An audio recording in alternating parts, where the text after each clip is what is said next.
Hello प्यारे बच्चों, नमस्कार नमस्कार। तो कैसे हैं आप लोग। तो आज की इस वीडियो में हम लोग जानेंगे सब्जेक्टिव यानी कि क्वेश्चन आंसर यानी कि प्रश्न और उत्तर हम लोग इस वीडियो में जानेंगे।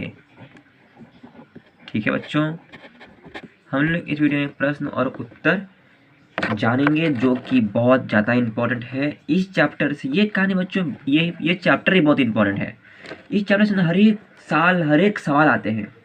इस चैप्टर से हर एक साल एक न एक सवाल आ ही जाएगा और सबसे ज़्यादा इम्पोर्टेंट आएगा कि सारांश लिखें। तो मैं उसका वीडियो बनाऊंगा जल्दी, इसके बाद वो सारांश बता दूंगा।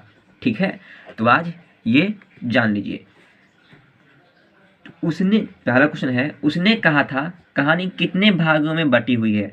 कहानी के कितने भागों में युद्ध का वर्णन है। तो है इसका आंसर चंद्रधर शर्मा गुलेरी द्वारा रचित उसने कहा था कहानी कुल 5 भागों में बांटा गया है, जिसमें से 3 भागों में युद्ध का वर्णन किया गया है, दूसरे तीसरे तथा चौथे भागों में युद्ध का दृश्य दर्शाया गया है। यानी पहला और दूसरा भाग में लहना सिंह और जो उसने कहा था जो लड़की है उसके बारे में बताया गया था। बाकी दूसरे तीसरे और चौथे में युद्ध का वर्णन है। नेक्स्ट क्वेश्चन है, उसने कहा था कहानी के पात्रों की एक सूची तैयार करें। ये सब क्वेश्चन उतना इंपॉर्टेंट है नहीं, लेकिन पढ़ लेते हैं। वैसे तो कहानी में कई पात्र हैं, परंतु जो मुख्य पात्र हैं उनकी सूची निम्नलिखित है। लहना सिंह जो कहानी का नायक है, सूबेदार सूबेदारनी बोधा सिंह सूबेदार का पुत्र है, ये बोधा सिंह सूबेदार का पुत्र है। अतर सिंह सूबेदारनी की मामा, महासिंह सिपाही, वजीरा सिंह पलटन का विदूषक इत्यादि। नेक्स्ट क्वेश्चन है, ये बहुत ही ज्यादा इंपॉर्टेंट है जो कि मैंने यहाँ पे VVI लगा रखा हूँ। लहना सिंह का परिचय अपने शब्दों में दें। लहना सिंह एक वीर सिपाही है। वह उसने कहा था कहानी का प्रमुख पात्र है तथा नायक, पात्र या नायक कह सकते हैं। लेखक ने कहानी में उसके चरित्र को पूरी तरह उभारा है। कहानी में उसके चरित्र की निम्नलिखित विशेषताएं उभर कर सामने आती हैं। तो कहानी का नायक, कहानी का समस्त घटनाक्रम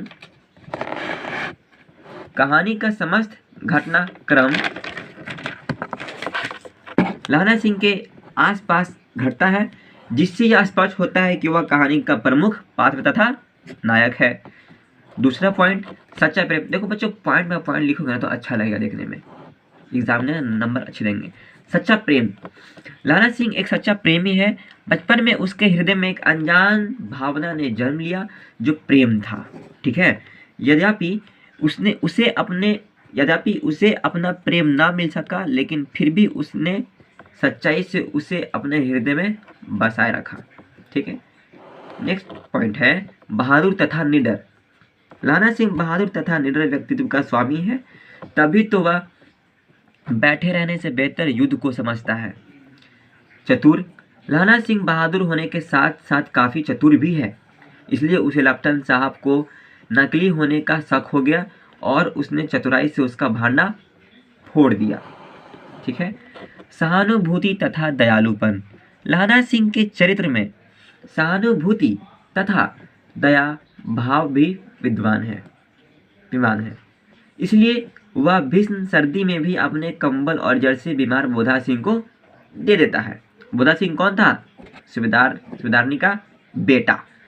वचन पालन, सूबेदारनी ने लहना सिंह से अपने पति और बेटे के प्राणों की रक्षा करने की बात कही थी, लेकिन लहना सिंह ने उसे एक वचन की तरह निभाया और इसके लिए अपने प्राण भी न्यौछावर कर दिया था। आजकल ऐसे बंदे मिलते कहाँ है कि नहीं?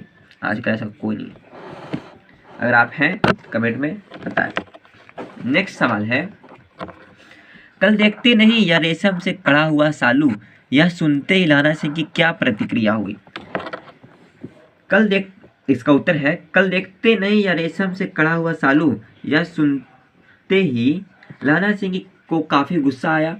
साथ ही साथ वह अपने शुद्ध बुद्ध खो बैठा, इसलिए घर वापस आते समय लड़के को नाले में धकेल दिया, एक खोमचे वाले को खोमचे से बिखेर दिया, एक कुत्ते को पत्थर से मारा और एक सब्जी वाले की दूध उड़ेल दिया, एक पूजा पाठ करने वाली औरत से टकरा गया जिसने उसे अंधा कहा। ऐसे करते करते वह घर पहुंचा। नेक्स्ट सवाल है, जाड़ा क्या है? मौत है और निमोनिया से मरने वाले को मुरब्बे नहीं मिला करते। वजीरा सिंह के इस कथन का क्या आशय है? इसका उत्तर है, वजीरा सिंह के इस कथन का आशय है कि वहां युद्ध के मैदान में अत्यधिक ठंड पड़ रही थी, जिसके कारण ऐसा लगता है कि मानो उसकी जान ही निकल जाएगी। वजीरा सिंह लाना सिंह से कहता है कि रात भर तुम अपने दोनों कंबल बोधा सिंह को उड़ाते हो, अपने सिगड़ी के सहारे गुजारा करते हो, उसके पहरे पर खुद जाकर पहरा दे आते हो, अपने सूखी लकड़ी को तख्ते पर उसे सुलाते हो और अपने कीचड़ में पड़े रहते हो। कहीं तुम न मंदी पड़ जाना, मतलब कहीं तुम न बीमार पड़ जाना। ठीक है। और तब वजीरा सिंह कहता है, जाड़ा क्या है? मौत है और निमोनिया से मरने वाले को मुरब्बे नहीं मिला करते। मतलब कि इस ठंड की स्थिति में इतने लोगों को निमोनिया हो रहा है, उन्हें मरने के बाद स्थान भी नहीं मिल रहा है। ठीक है बच्चों, अगर सही से पढ़ा पा रहे हो बच्चों तो कमेंट कीजिएगा। ठीक है। कहती है, तुम राजा हो, मेरे मुल्क को बचाने आए हो। वजीरा के इस कथन में किसकी ओर संकेत है? वजीरा सिंह के इस कथन में फ्रांस की मेम और संकेत है, फ्रांस की मेम की ओर संकेत है। उसी फिरंगी मेम के बाग में मखमल सी हरी घास, फल और दूध की मेम वर्षा कर देती है। लाख कहते हैं, दाम नहीं लेती। कहती है, तुम राजा हो, मेरे मुल्क को बचाने आए हो। लहना के गांव में आया तुर्की मौलवी क्या कहता था? क्वेश्चन नंबर 7 है, लहना के गांव में आया तुर्की मौलवी क्या कहता था? लहना के गांव में आया तुर्की मौलवी कहता था कि जर्मनी वाले बड़े पंडित हैं, वेद पढ़ पढ़ कर वे विमान चलाने की विद्या जान गए हैं। मंडी में बनिया को बहकाता था कि डाक खाने से रुपया निकाल लो, सरकार का राज जाने वाला है।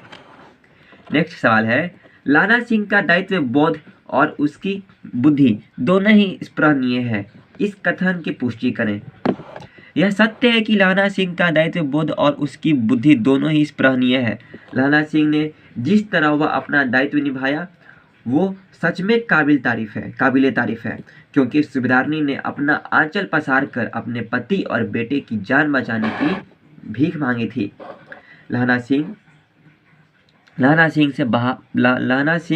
से और बहादुर तथा वीर लहना ने अपनी मांगी थी। लहना से और बहादुर तथा वीर लहना ने अपनी जान की परवाह न करते हुए उन दोनों की जान बचाई थी। इतना ही नहीं, लहना ने जमादार पद का दायित्व भी बड़ी बखूबी से निभाया था। लहना सिंह की बुद्धिमानी भी तारीफ करने योग्य है, क्योंकि नकली रूप में आए लेफ्टिनेंट साहब ने सोचा कि मैं लहना के फौज में शामिल होकर लहना की फौज को ही बम से उड़ा दूं, लेकिन लहना की चालाकी और बुद्धिमानी ने लेफ्टिनेंट साहब को दबोच लिया। इस प्रकार से बहुत से ये जंग जीता था। ठीक बच्चों, नेक्स्ट क्वेश्चन है, प्रसंग एवं अभिप्राय बताएं, यानी कि व्याख्या करें। ठीक है, यानी कि व्याख्या करें। मृत्यु के कुछ समय पहले स्मृति बहुत साफ हो जाती है। जन्म भर की घटनाएं एक एक करके सामने आती है। सारे दृश्यों के रंग साफ होते हैं। समय की धुंध बिल्कुल उन पर से हट जाती है।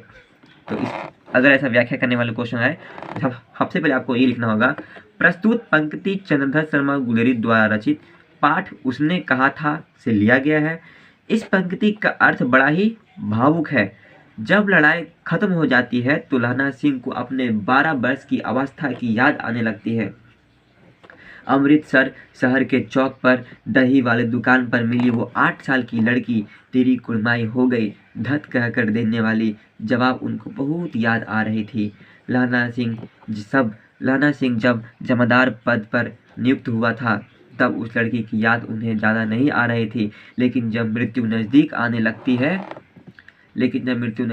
लगती है तो सारी बातें याद बनकर आने लगती है। अर्थात सारे दृश्यों का रंग साफ होते हैं और समय की धुन बिल्कुल उन पर से हट जाती है और उम्र भर की सभी घटनाएं एक एक करके सामने आती हैं।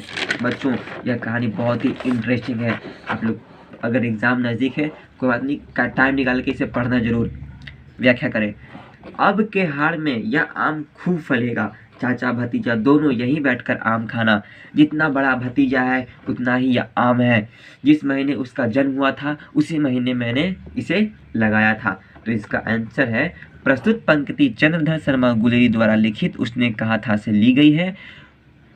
लहना सिंह बुरी तरह जख्मी है। उसका अंतिम समय निकट आ चुका है, प्रतीत हो रहा है। ऐसी अवस्था में वो अतीत और भविष्य की यादें में उलझा हुआ है। कभी उसे भविष्य की घटनाएं याद आती है तो कभी भविष्य की कल्पनाएं उसे झकझोर जाती है। ऐसी ही एक कल्पना करते हुए वजीरा सिंह, जो किरात सिंह के रूप में लहना को बताता है, से कहता है कि इस बार आषाढ़ के महीने में यह आम खूब फलेगा, तुम और तुम्हारा भतीजा बैठकर खूब आम खाना। यह आम का पेड़ मैंने उसी महीने लगाया था जिस महीने तेरे भतीजे का जन्म हुआ था। यह आम का पेड़ तेरे भतीजे के बराबर है। नेक्स्ट है मर्म स्पष्ट करें, ठीक है। और अब घर जाओ तो कह देना कि मुझे जो उसने कहा था वह मैंने कर दिया। प्रस्तुत पंक्ति चंद्रधर शर्मा गुलेरी द्वारा रचित उसने कहा था कहानी से लिया गया है। सूबेदारनी ने लहना सिंह को एक दायित्व सौंपा था कि उसके पति और बेटे के प्राणों की रक्षा करना। लहना सिंह ने उन दोनों की जान बचाकर उसे पूरा किया। उसने घायल होने के बावजूद उन दोनों की गाड़ियों में भेज दिया और खुद वहीं रह गया। जब सूबेदार अपने बेटे के साथ जाने लगे तो लहना सिंह ने उनसे कहा कि जब घर जाओ तो सूबेदारनी से कह देना कि उसने मुझसे जो कहा था वो मैंने कर दिया। सच्चा प्रेमी हो तो लहना सिंह जैसा। ठीक है बच्चों, बिना फेरे घोड़ा बिगड़ता है और बिना लड़े सिपाही। मुझे तो संगीन चढ़ाकर मार्च का हुक्म मिल जाए, फिर 7 जर्मन को अकेला मार ना लौटूं तो मुझे दरबार साहब की दहली पर मत्था टेकना नसीब ना हो। क्या बात है। प्रस्तुत पंक्ति चंद्रधर शर्मा गुलेरी द्वारा रचित विख्यात कहानी उसने कहा था से ली गई है। अंग्रेजी के और जर्मनी के विरुद्ध लड़ रही भारतीय सेना में लहना सिंह भी है। वह मोर्चा पर लड़ाई की प्रतिज्ञा कर कर उकता गया है। वह चाहता है कि लड़ाई शुरू हो जानी चाहिए ताकि उसको युद्ध का अवसर प्राप्त हो सके। वह कहता है कि 4 दिन हो गए हैं यहाँ पड़े पड़े और पलक भी नहीं झाँपी, अर्थात सोने की बात तो कौन कहे, उसने थोड़ा भी आराम नहीं किया। फिर यहाँ पड़े रहने का क्या लाभ। जिस प्रकार घोड़ा बिना दौड़े बिगड़ जाता है, उसका अभ्यास घुट जाता है, फिर वह किसी काम का नहीं रहता। यही स्थिति सिपाही की भी होती है। वह भी बिना लड़ाई बिगड़ जाता है, उसका उत्साह फीका पड़ जाता है, जोश कम जाता है।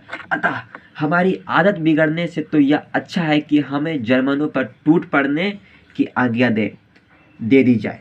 उस समय आप मेरा साहस और शौर्य देख सकेंगे।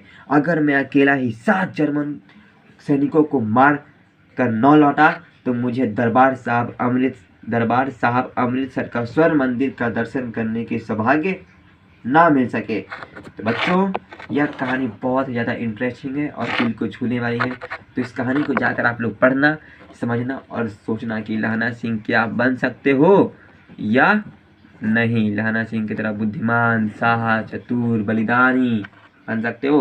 अगर बन सकते हो तो मुझे कमेंट करना। मुझे पूरा विश्वास है कि हमारे बच्चे लहना सिंह से भी ज़्यादा तेज और होशियार हैं। ठीक है, तो चलते हैं नेक्स्ट वीडियो में, मिलते हैं नेक्स्ट वीडियो में। तब तक के लिए बाय बाय। और बच्चों, पढ़ाई करते रहें, बहुत ही ज़रूरी है। ये हिंदी को हल्के में ना लें। हिंदी 100 नंबर का है और 100 में से 100 नंबर आपको लाना होगा, ये मेरी आपसे वादा है।